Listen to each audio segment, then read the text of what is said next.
Dali, dali. Dali.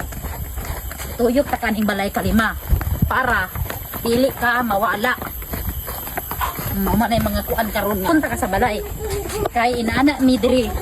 O makaabot gani mi among mga anak nga maminyo, makaumagad ni. Ituyok gyud mo na sa balay kalima. Kay para dili na sila magbulag sa akong anak. Forever na mo makuban hangtod sa matigulang mo, hangtod nga mamatay mo. Inaana ka, inaana ko.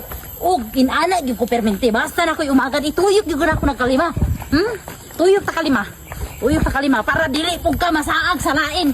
Sa akong anak rayog ka. Tuyok. Sige, gamay na lang gyud akong tuyokon. Gamay na lang akong tuyokon. Inaana gyud mi.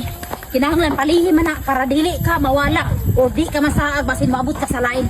Importante nga matuyok ta ka sa balay kay para ako ra yung anak ng imong higugmaon. Sige, last na gyud ni. Last na nga tuyok. Last na lang gyud ni. Di hapit na tamabot dito sa entrance. Di gamay na lang. Agwanta lang. Kay kinahanglan gyud ni. Okay, last na gyud. Last na tuyok na ni. Te, hanga ka pud minyoan na ninyong pamilya, te. Uy.